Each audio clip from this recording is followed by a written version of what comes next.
Ang nakaraan, makikita natin na magsisimula na yung festival kaya madami ng tao ang nagsisipuntahan sa school ng ating bida. Magsisimula tayo sa mga babae na napalingon kung saan. May lumalapit sa kanila na sasakyan, may makikita nga tayong babae na sexy. Habang ang tawag sa kanila ng mga tao sa kanila ay DJ Rufy. Habang nakaturo nga sila sa langit na nagkakasayahan. May makikita din tayong street foods na pagkain na iniihaw. Makikita nga natin yung dalawang lalaki na nagkakagusto sa babaeng nagtitinda ng pagkain. Sabi pa nung isang lalaki na mukhang sa kanya nakatingin yung babae. Yung isa naman sa kanya daw may interest yung babae. Dito naman sa fashion department sa loob nga naiinis si Zack Lee dahil ayaw niya sumali sa mga palaro ng festival habang yung bida natin ay nakikinig lang. Pero nang makita ni Zack Lee si Mira na nagpapakyut sa kanya kaya wala na siyang nagawa. Sa labas nga makikita natin si Zack Lee na nakapang boxing style. May sumuntok nga sa kanya pero walang hirap niya lang itong naiiwasan. Makikita nga natin yung nakalagay na 5,000 won na kung makatama ka dudobli yung pera mo. Habang yung tropa ni Zack Lee ay nakatingin lang sa boss nila. Sabi pa ng isa mukhang pinagkwartahan lang nito yung mga tao na gustong sumubok. Sa hairstyles department naman sa labas makikita natin si Ali Jiang na may hawak na gunting. May mga babae naman sa harap niya na napopogian sa kanya. Kaya agad na gustong magpagupit ng isa kaya hinawakan nga nito yung buhok ng babae.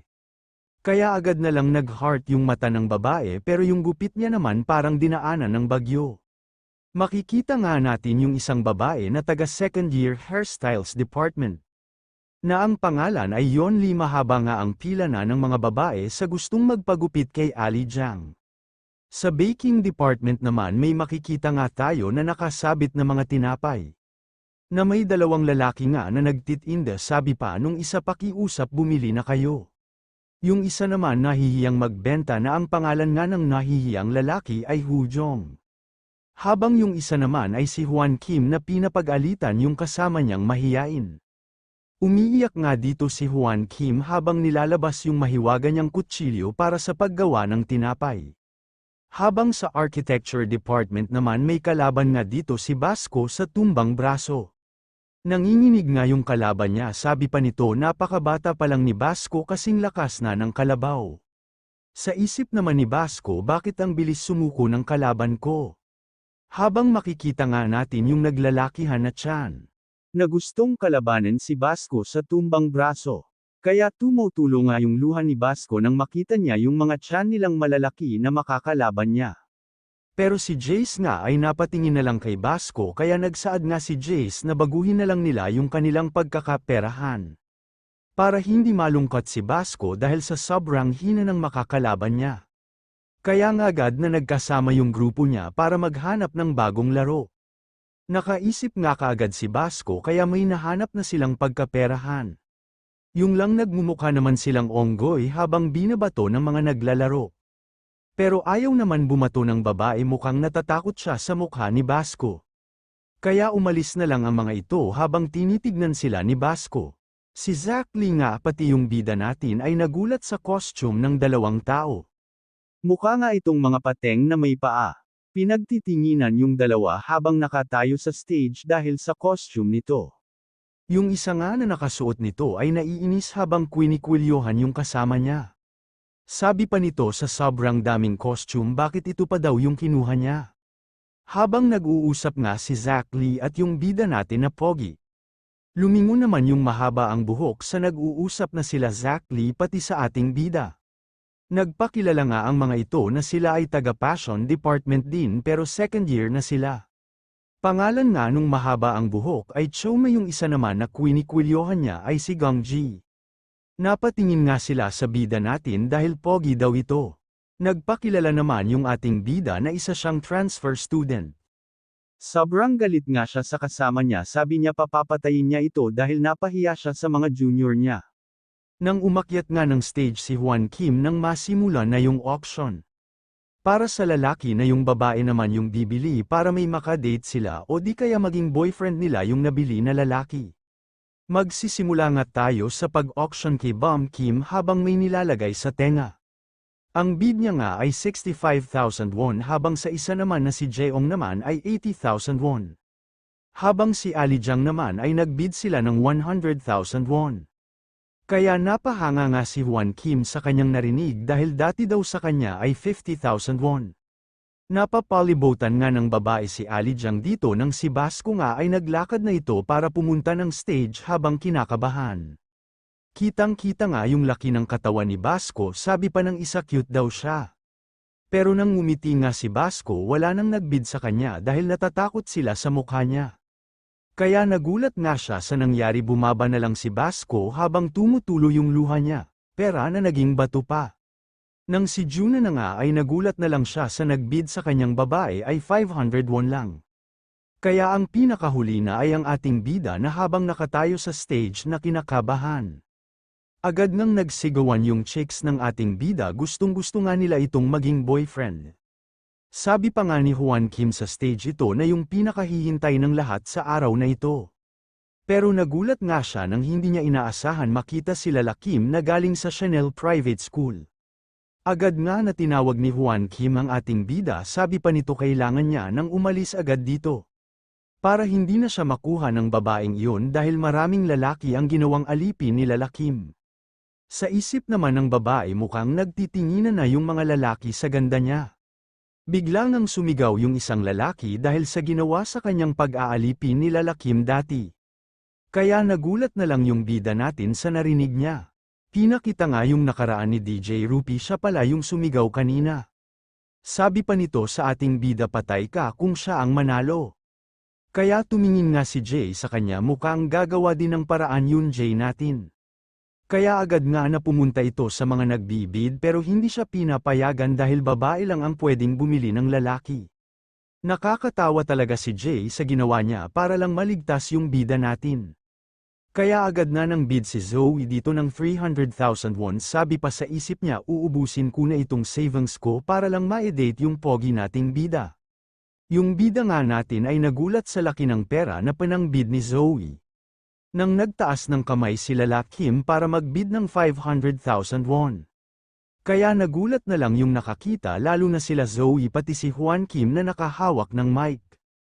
Mukhang nawawala na nga ng pag-asa yung mga babae.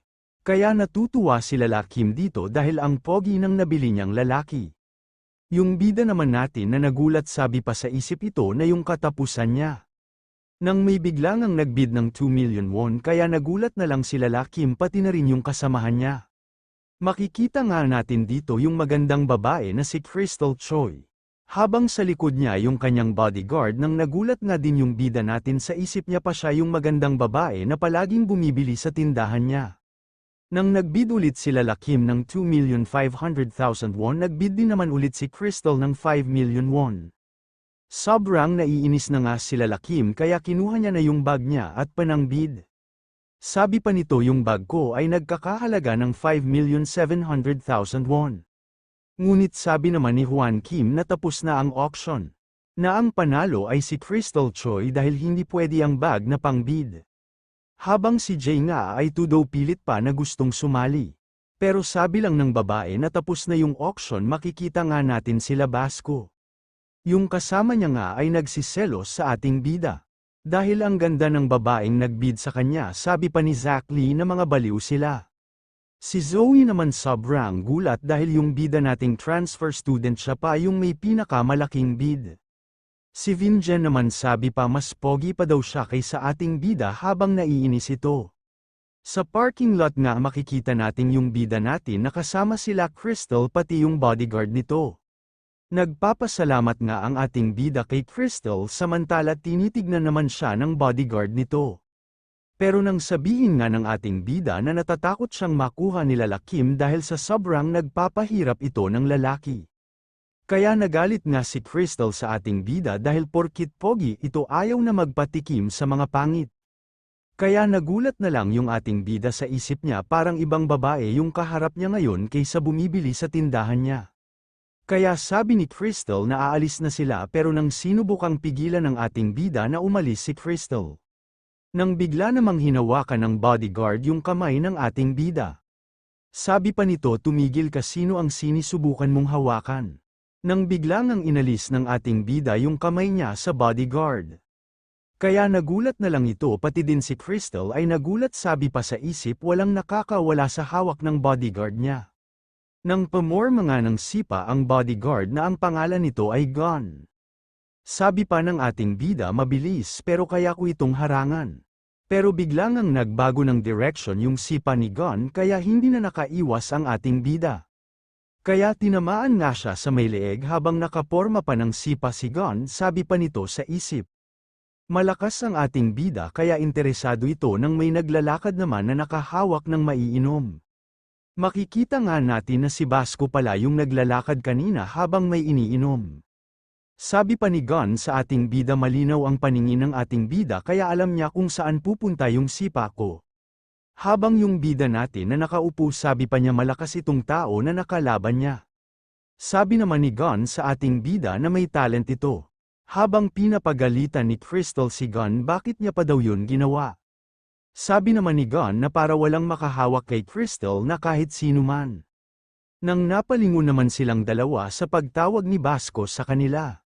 Sinabi nga ni Basco kay Gon kung pinag-isipan ba nito yung ginawa niya. Habang yung bida naman natin ay lumaki yung mata sa pagdating ni Basco. Sabi nga ni Gon sino kasabi naman ni Basco na siya yung kaibigan ng ating bida. Kaya nga tumaba yung puso ng ating bida nang marinig niya ito kay Basco. Nilagay nga ni Basco yung inumin sa gilid habang naghahanda sa laban. Bigla nga siyang sinuntok ni Gon sa mukha kaya nagulat na lang si Crystal pati yung bida natin sa nangyari. Nang sabi lang ni Basco na tanggalin nito yung sunglasses niya. Mukhang baliwala lang kay Basco yung suntok ni Gon.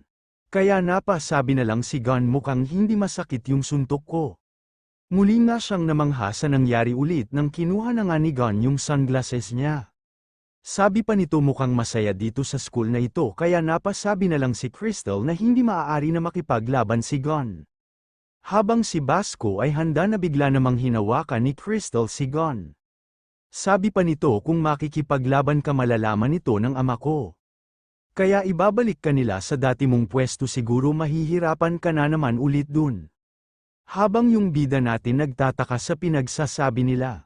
Kaya tumalikod na nga si Gon sabi kay Basco na kailangan niyang ibaba yung kamay nito dahil hindi na siya makikipaglaban. Kaya nga umalis na sila Crystal pati na din si Gon. Bumagsak na lang bigla si Basco habang yung bida natin nagsabi kay Basco kung ayos lang ba ito. Dumudugo nga yung ilong ni Basco na iinis nga siya sa sarili niya dahil sobrang hina niya pa rin. Tinawag naman siya ng ating bida sabi pa nito maraming salamat sa pagtulong niya. Kaya napatingin lang si Basco sa ating bida habang naalala yung sinabi ng tatlong palaging nabubuli. Kaya binigyan nga ni Basco yung bida natin ng maiinom. Tinanggap naman ito ng ating bida kaya napatingin na lang si Basco. Habang sabi nito sa susunod na maglaban sila ulit si Basco na ang mananalo. Sa school festival nga ulit ng ating bida makikita natin na dumating yung president ng DY audition. May tumawag nga na lalaki sabi pa nito na kayo na ang susunod. Makikita nga natin si Doc na pormado habang sinasabihan ng ating bida na pumunta na sila. Yung bida naman natin na pang hip-hop yung style aakyat na sa stage. Nang nagulat nga sila sa stage sa mga taong manunood sa kanila. Biglang ang may nagbigay ng mic sa ating bida upang tanungin siya kung may girlfriend na ba ito. Sabi naman ng ating bida wala pa pero sabi ng nakahawak ng mic madaming pagpipilian ang ating bida sa gabing ito. Si Doc naman na handang-handa sa magaganap na kantahan nila ng ating bida. Nang magsimula nga yung music nagulat yung ating bida at hindi siya makapagkanta ng maayos. Habang si Doc alam niya kung bakit kinakabahan ang ating bida. Dahil unang kanta niya pa lang sa harap ng stage habang sila Vinjen ay nagtawanan pati na din yung tropa nito. Samantala yung mga babae naman nagtataka ng maisip nga ng ating bida na masasayang yung pinaghirapan nila kung palaging ganito.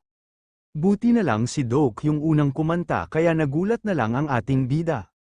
Pati na din yung mga nanunood ay nagulat din sa rap ni Doc. Pati na din si Vinjen at yung president ng D-Audition. Habang kumakanta nga si Doc sabi nito ang bida na natin yung bahala. Habang naalala niya naman kung ano yung pinag-usapan nila. Na kung kakabahan ng ating bida isipin lang nito kung para saan ba yung kanyang kanta. Sa isip nga ng ating bida na para sa kanyang ina itong kakantahin niya. Kaya nang kumanta na ang ating bida napanganga sa gulat yung mga babae. Pati na din si Vincenzac Lee Basco at si Ali Jiang. Sa sobrang galing kumanta ng ating bida habang sabi naman ni Dokya na yun. Naalala nga ng ating bida yung mga dati niyang pinagdaanan. Pati yung hirap ng kanyang ina magkasabay ngang kumanta si Dok at ang bida natin. Kaya sobrang gulat na lang ng mga nanunood sa galing ng dalawa kumanta. Pati na nga yung palaging nang bubuli kay Dok yung isa ding nang mamaliit kay Dok na yung president ng DY. Sobrang ganda nga panoodin yung galawan ng dalawa. Napataas kamay na lang yung mga audience sa ganda ng performance nilang dalawa. Mas lalong nai-inlove yung mga babae sa ating bida. Kaya nagulat silang dalawa sa mainit na papuri ng manunood. May nagsabi pa kay Dok na mas magaling pa ito kumpara kila Vincent. Nang marinig nga nila ito nahiya na lang sila lumapit nga yung president ng DY. Upang ibigay yung invitation card sa dalawa kaya nagulat na lang yung ating bida. Pero yung ating bida lang ang binigyan nito at hindi kasama yung kanyang partner na si Dok kaya naman tumanggi ang ating bida sa kanilang inaalok. Nagulat na lang ang mga ito sa cellphone nga makikita natin na nag-viral sa social media yung kanta nila Dok sa sakayan nga ng bus. Makikita natin si Dok sa loob habang malungkot nagsusulat nga siya upang isama sa lyrics niya yung emotion na nararamdaman niya sa susunod. Abangan. Huwag po nating kalimutang mag-like at pindutin ang ating subscribe button.